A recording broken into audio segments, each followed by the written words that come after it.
It Follows is one of the best horror movies released in the past few years. It exceeds in creating tone and atmosphere and using these to help make its story so much better. However, what I want to discuss today is how this movie embodies the traits of a fairy tale, but more importantly, a modern-day fairy tale, and what that means. By today's definition, the term fairy tale makes people think of one thing: classic Disney animation. And although a lot of these classic Disney fairy tales fit into the mold of a fairy tale, that doesn't make them the mold. Fairy tales are an offshoot of folklore, so tracing the history of a tradition that has been passed down orally is somewhat hard to do. But the written fairy tales can trace back to the late 1600s. At the time, fairy tales were written for adults. There were stories about monsters, magic, and deceit.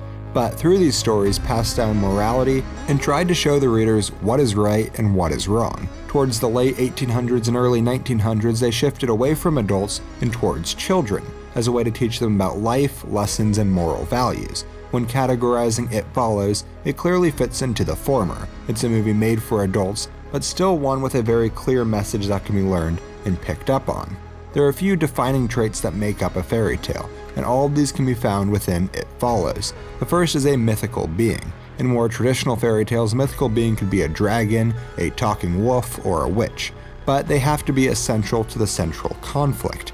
In It Follows, this is the monster in the movie. This is it. The way that we as the audience are introduced to it is a story, just like a folktale. Hugh tells Jay about the monster, and from here on out, it has become a part of the world. The monster, of course, is essential to the conflict. Quite frankly, the monster is the conflict and shapes the way the story is told. In addition, the mythical being is often the antagonist of the story, someone or something that is setting out to do harm. Its motives aren't always clear or well defined, but it's what embodies pure evil, without any good in it.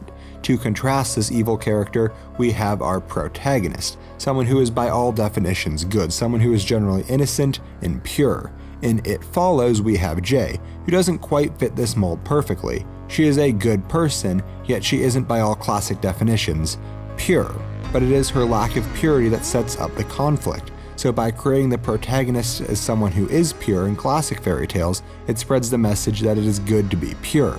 This movie spreads the same message, but does it in a different way. I'll be discussing this further a little bit later on in the video. Another common trait found in many fairy tales is the need to outwit or outthink the evil character in order to succeed.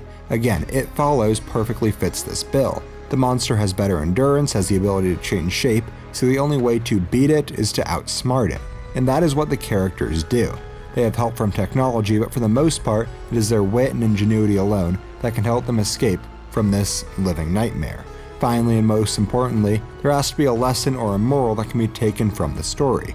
On the surface, it looks like this movie's message is, don't have sex, it will lead to a demon following you and ruining your life. As I said earlier, this restates a lot of what is said in traditional fairy tales, but this isn't a traditional fairy tale, it's a modern-day fairy tale. And that isn't quite its message. Early on in the movie, we are led to believe that having sex is a bad thing. It leads to the creation of the monster into Jay's life and shows that Hugh isn't a great person. But later in the movie, sex is painted in a positive light. Paul and Jay agree to have sex because they really care for one another. He loves her and she loves him.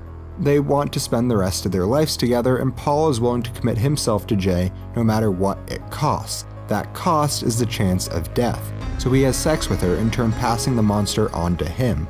Although this sex is premarital, it isn't pre-commitment. The act of sex means that Paul is willing to spend the rest of his life with Jay, so they can both try and survive for as long as possible. This movie's message is not, don't have sex, but instead, if you do have sex, make sure that it is with someone that is special to you.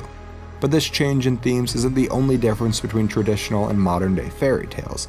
Another important change is the setting. Traditional fairy tales often take place in magical lands with castles, knights, kings, and queens. They reminisce of the past and paint it in a mythical light.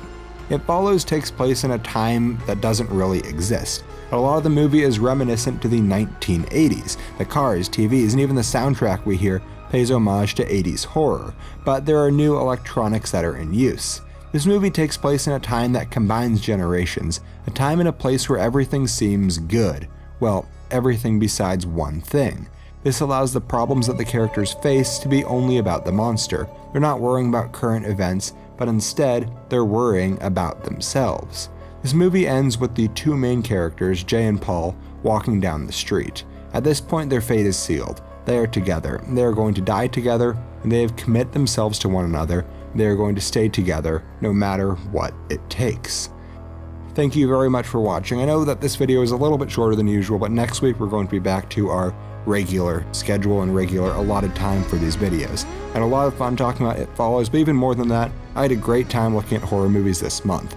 In the future, I'd love to do even more theme months, and I'd love for you to leave a comment below and tell me your thoughts on that.